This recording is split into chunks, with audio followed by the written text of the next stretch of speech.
isso às outras pessoas para constituir a sua sociedade. Ou seja, isso, a violência ela vem desde... Só para mostrar, Diego, que Hobsbawm é um dos últimos grandes escritores marxistas. E é Marx que mata essa charada. Ao dizer que a parteira da história é a violência. A parteira da história é a violência. Ou seja, a história, no sentido dos eventos que vão se sucedendo e criando novas etapas, novas eras, é sempre gerada a partir de momentos dramáticos e sanguinários. Mas Marx, na sua genialidade, também disse algo, que é o que eu queria trazer aqui. Por que eu não trago a episteme marxista? Porque eu não a conheço, mas é porque eu acho que a minha visão desse momento que nós estamos vivendo é uma segunda afirmação de Marx. Marx disse bem no final da vida de que ele fechava as grandes análises dele dizendo que, sem sombra de dúvida, ele tinha a convicção de que nós, naquele momento, estávamos vivendo a pré-história da humanidade. Então, Marx tinha aquilo que o Paulo Freire tem e que a gente valoriza pouco. Ele tinha um sentido agudo de futuridade. Eram pensadores que sabiam que o presente é muito mais dramático do que o futuro pode ser. Então, eu trabalho com os limites também, né? Que a gente já vivia além dos limites que eram para o nosso tempo. Não, essa ideia de que a história, a parteira da história é a violência, eu quero dizer que eu não quero jogar lenha nessa perspectiva. Eu quero que a gente avance para o futuro da humanidade, não a pré-história da humanidade. Você está contextualizando? Né? Só que eu tenho conhecimento disso, eu tenho consciência de que a parteira da história é a violência, meu Deus do céu. Só que eu não quero que o parteiro, a parteira do futuro, seja a violência. E eu estou convidando vocês a ter claro isso, tá certo? Porque senão fica difícil de tu adotar uma postura de encantamento. E é nisso que nós vamos chegar já. Por que o dia de hoje é crucial? Porque hoje se define as pessoas no sentido do seu esclarecimento a respeito do encantamento, que é a presença da futuridade, a presença da futuridade. Bom, então, só para concluir essa relação, eu quero passar para vocês aqui a ideia de que esse carinha aqui, um jovem que morreu tão cedo, com 40 e poucos anos, ele vai trazer uma definição de indiferença que me bate muito forte. A indiferença para Antônio Gramsci é a apatia política de deixar de se indignar. É um conceito. A indiferença para ele é essa apatia das pessoas com as injustiças. Esse é o conceito. E que eu acho ele lapidar, no sentido do homem político que ele foi. Enfim, essa ideia de que você, tem que lutar para não ser apático com respeito às injustiças. Esses outros três aqui são livros que vão trabalhar a questão do futuro. E é com isso que eu quero acabar. Apatia com a justiça. Injustiça. A apatia com as injustiças.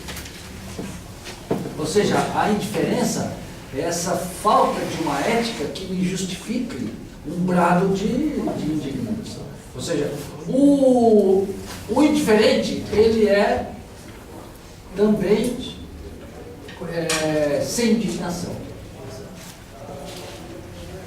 Professor, até eu lembro de ontem, né, o senhor levou o livro da Pedagogia da Indignação. Sim, Paulo Freire.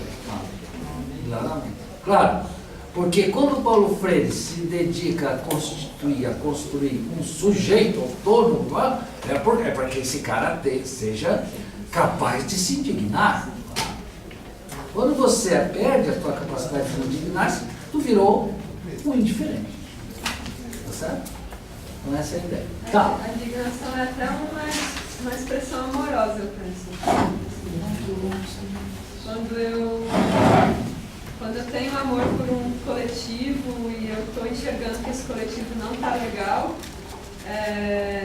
acho que a forma mais natural de expressar isso é através da indignação. Né? Não vejo a indignação como uma coisa ruim, assim. Hoje ela é vista como...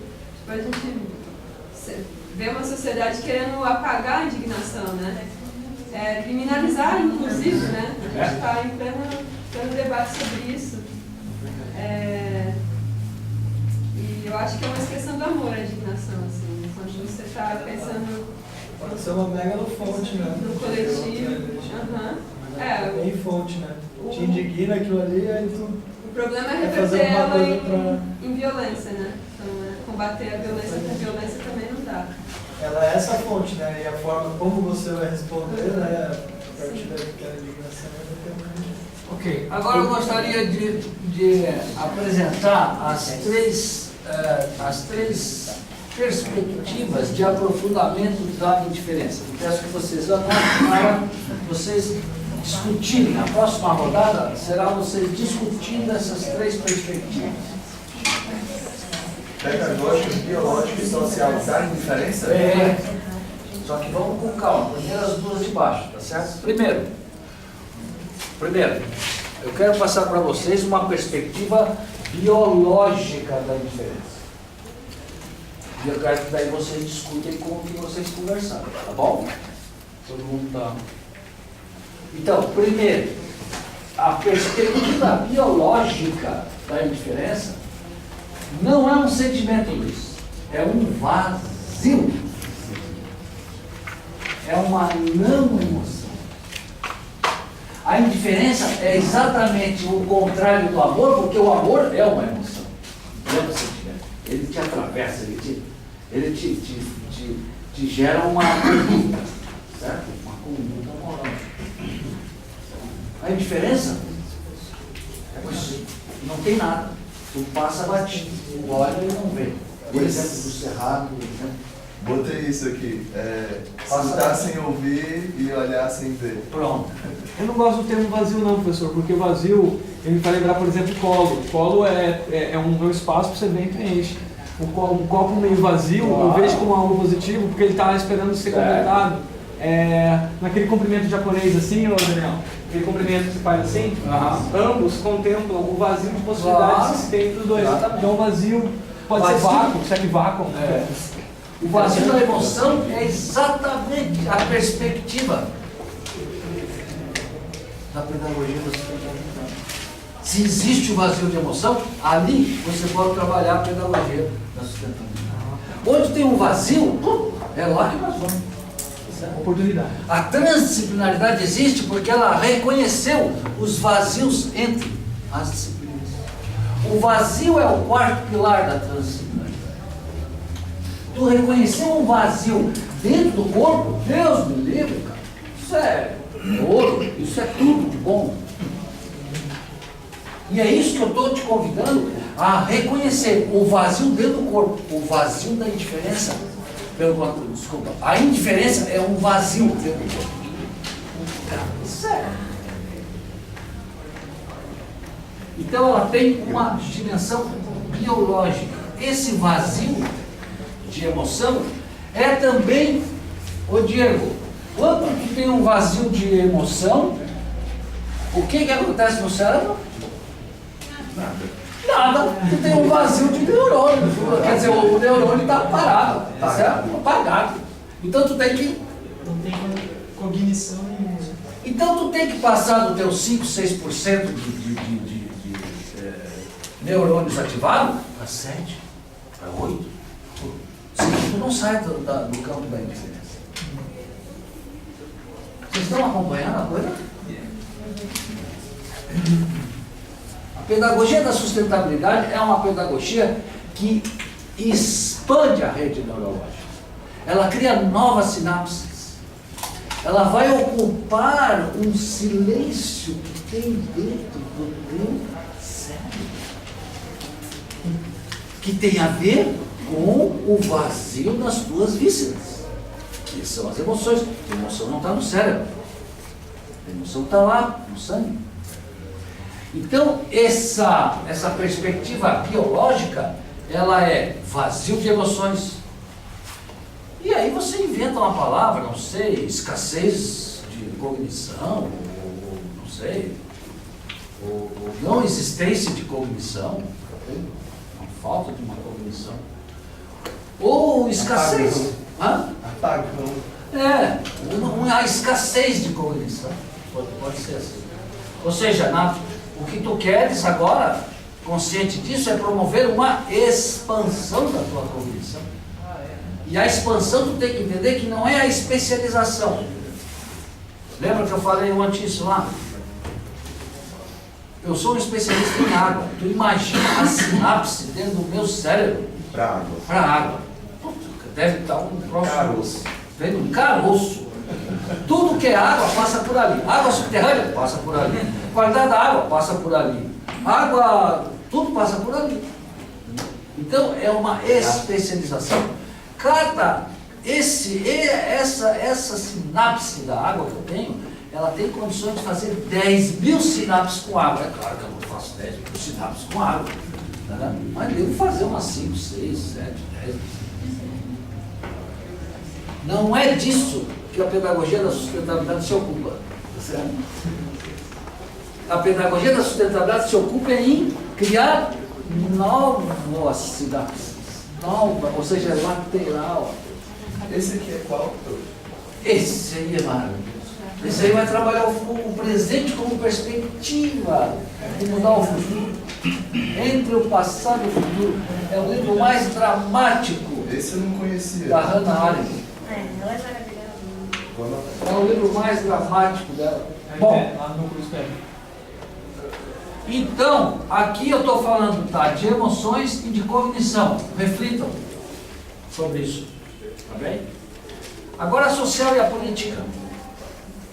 Bom, a indiferença na perspectiva da sociedade é a falta de uma experiência, de uma virtude, de uma ética, de um conhecimento, de uma justificativa para que você possa se indignar e tomar posição diante de uma injustiça. Aqui está associada a palavra injustiça. Se você não tem condições de ter uma opinião a respeito do que é justo ou não, você é uma pessoa indiferente. Entendeu? Sei lá eu. Os caras estão matando criança lá na faixa de Gaza. Não tem nada com isso. Que é bem comum, né? Claro. Porque o Hamas bota as bombas dele debaixo de uma escola. Pô, que caras safados, pelo menos isso tu pode dizer, pô. Porque as crianças é o escudo. Bom, você tem alguma coisa a dizer ou não? Não, não tem nada a dizer. Isso é o problema dele. Tá bom. Então, teu senso de justiça é pequenininho, entende? Na questão da... Então, social e política. Eu peço que vocês reflitam. A indiferença como um vazio, não agora mais de emoção, mas um vazio de justificativas humanas. Entendeu?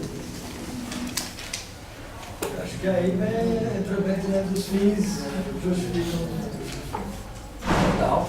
Tá certo? Porque quando você fala o exemplo do Cerrado, isso aqui, nós estamos falando de uma questão social, né? O estado de Tocantins precisava de tijolos para construir as casas e não tinha onde aquecer os fornos para secar, para produzir o tijolo. Certo? E aí eles precisavam de árvores, porque não tinha energia elétrica. E aí toda a cozedura do tijolo, Frei, foi feita em fornos que foram aquecidos pelas árvores do Cerrado. Quem conhece o Cerrado sabe que o Cerrado é um bioma muito especial, as árvorezinhas são mais magrinhas, são mais retorcidas, enfim. A quantidade de árvore por metro quadrado é infinitamente menor do que em todos os outros lugares. Então, ela é frágil, é o nosso ecossistema mais... Então, tem uma justificativa política a destruição do Cerrado. Finalmente, eu peço que vocês reflitam a indiferença numa perspectiva pedagógica. O que significa isso? Essa é a maior radicalidade. A perspectiva pedagógica da indiferença e a maior complexidade. Ela chega, vamos dizer assim, na negação do futuro. Ah, o que é isso, cara? Como é que a gente pode negar o futuro? Pode. Sabe como é que a gente nega o futuro? Quando entra o menino na minha sala, diga isso aí. Exato, é quando tu humilha e acaba com o sujeito e a autonomia do sujeito. Então você tem um jovem ou você tem um cerrado, e você, não, isso aí não tem história, isso aí não tem interesse. Se você deshistoriciza o sujeito, você perde o respeito. Porque o respeito só existe na medida em que você reconhece que aquele sujeito tem uma história. Se ele não tem, bom, não tem porquê. Está passando de geração em geração. Eu estou falando, por exemplo, de uma cidade maia que durou 1000 anos. 1000 anos, eu falei. 1000 anos praticando a deshistorização do sujeito. 1000 anos. Se tu pegar os pascoenses, é a mesma coisa? 1000 anos. Se pegar os indígenas brasileiros. Aí é o contrário. A gente vive, tipo, que nem eu tenho contato agora com o indígena. Quando eu falo isso para o mais velho, mas você não tem medo de ir lá com ele? Tipo, sempre foi contado a história que eles são comedores de criança. Isso, vai criando uma ideia de que aquele ser não merece respeito. Preguiçoso. Preguiçoso, viveiro, todas essas coisas. E aí quando chega uma política que quer passar por cima, mesmo que a nossa faixa de Gaza hoje é o Mato Grosso do Sul, né, aqui no Brasil. É verdade. Uma delas. É uma delas, né? Eu acho que é melhor assim, tem várias faixas. Tem várias, é verdade. Então, quando você vai lá, na cabeça de quem mora lá, é totalmente justificado que se mate indígena mesmo. Claro. E que aquelas terras têm que ser para produção, e que aquela terra fica... Não só o indígena, tem que tirar aquelas árvores. Ociosa, uma terra ociosa. Para botar o soja, tem que estar tudo Está travancando o desenvolvimento do país. Claro. E também na questão do cerrado, professor. Essa historicidade de destruição do cerrado também está na questão, eu vejo na questão pedagógica que quando eles vão ensinar o cerrado para a gente, o que é ensinado? Que o cerrado é um bioma feio, de árvores retorcidas, de baixo porte, de pincos. Deixa a caatinga então. A caatinga nem se fala. Então já cria essa rejeição assim. Sim. Então, a gente tem que cuidar da Amazônia, porque é o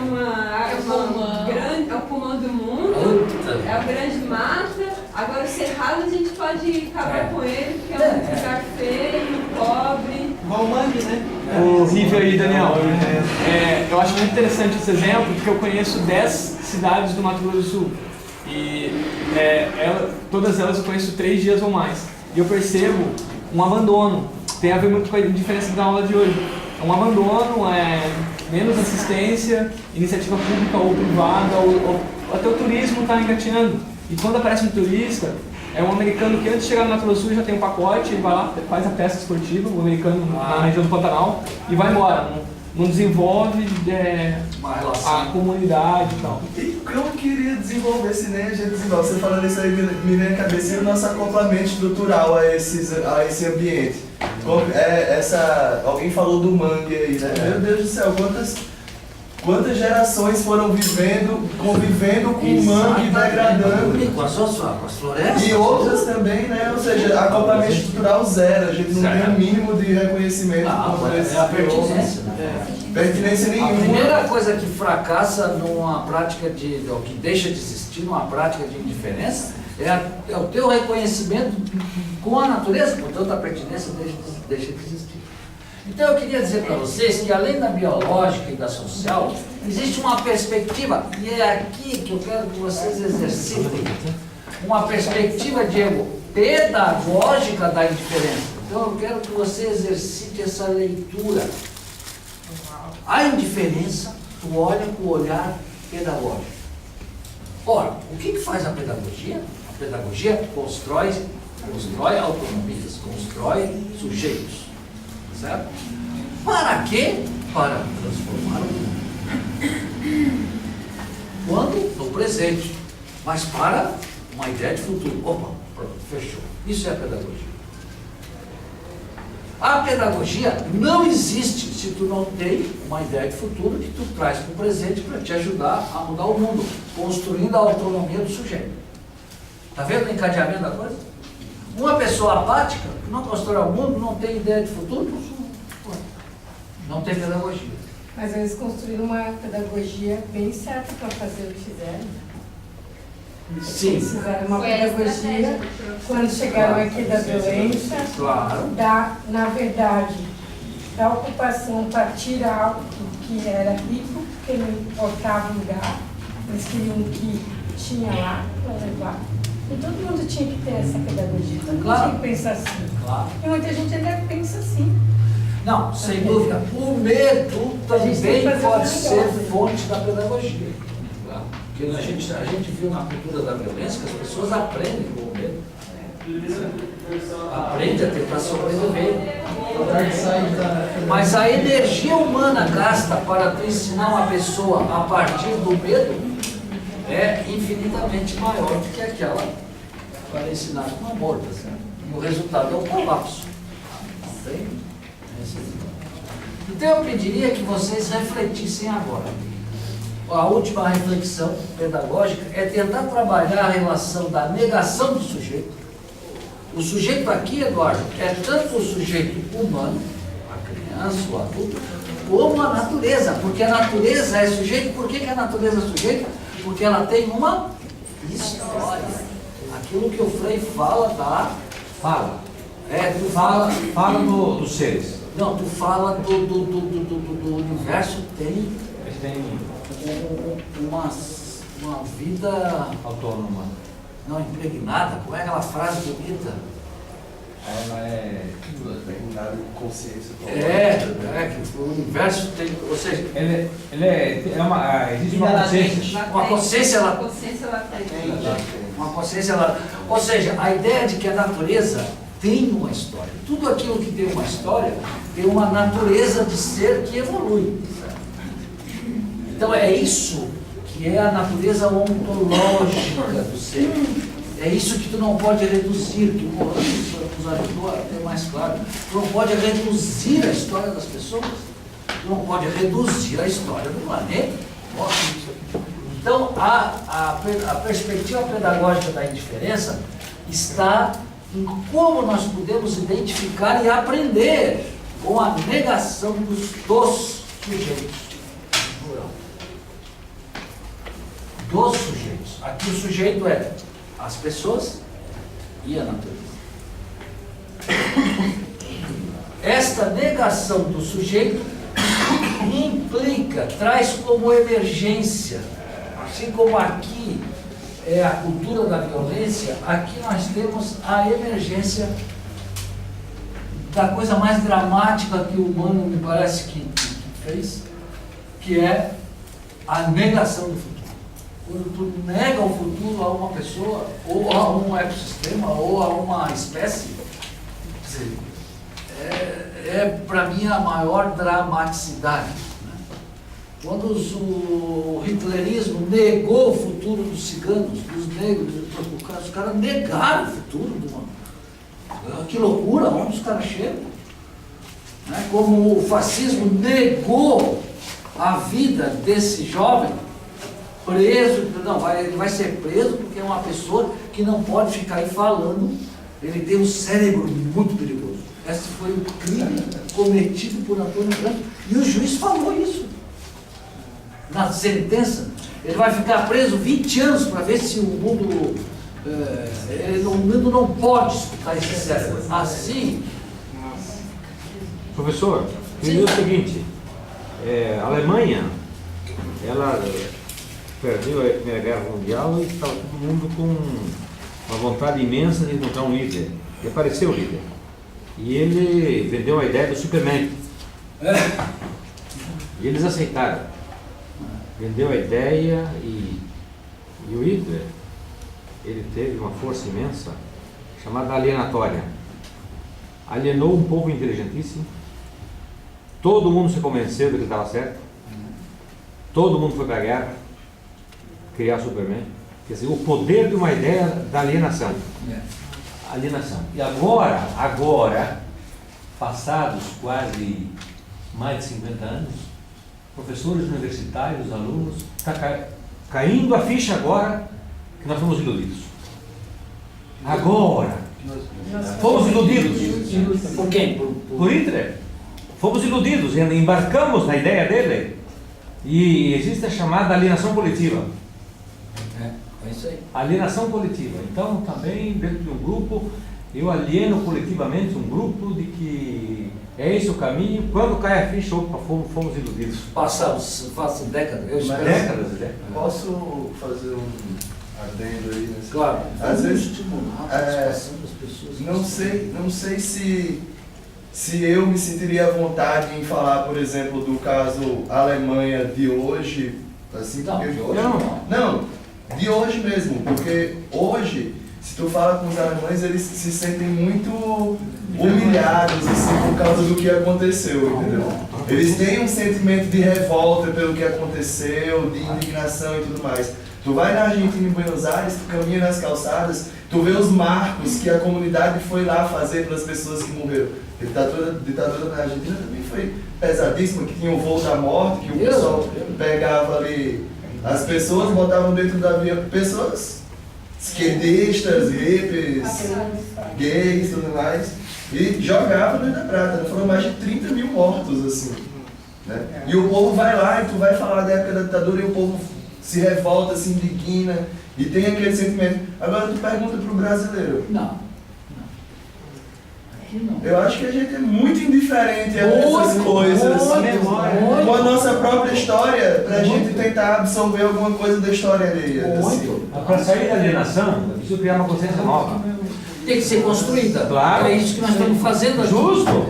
Essa é a ideia. Para sair da alienação, Essa é a e a ideia. gente pensa que está certo, todo mundo está certo que a ideia está sendo vendida. A consciência nova, ela vai criando uma realidade nova. Claro. Porque são novos conceitos, são novas emoções. Né? É pedagógico? Professor, tem um filme bem legal que trata sobre isso, não sei se alguém já teve a oportunidade de ver, A Onda. Eu não vi, Tem esse, mas eu sei. Vamos... Bom, era isso que eu queria passar para vocês, tá? A ideia, então, de a gente, assim, dar mais densidade ao conceito de indiferença, tá certo? E aí essa ideia de trabalhar a perspectiva biológica, social e pedagógica. Tá? Então, eu quero que vocês deem uma discutida a respeito disso. Nós temos quantas pessoas acompanhando? Duas.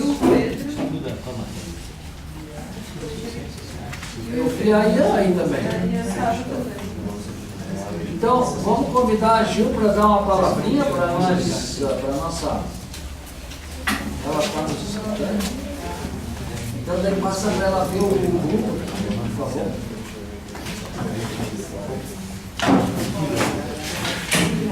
Sim, alguma coisa. Eu demorei 40 anos. Ainda tem um café.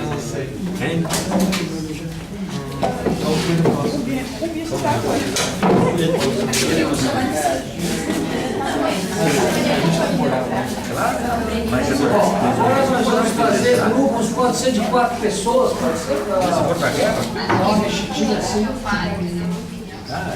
Ela vai falar? Alienar a igreja eclesial? Eu quero. Que pergunta comprometedora. Quero que conte toda a tua vida. Maria. Alexandra! Maria, intervalo. Eu queria dar uma pra Jéssica.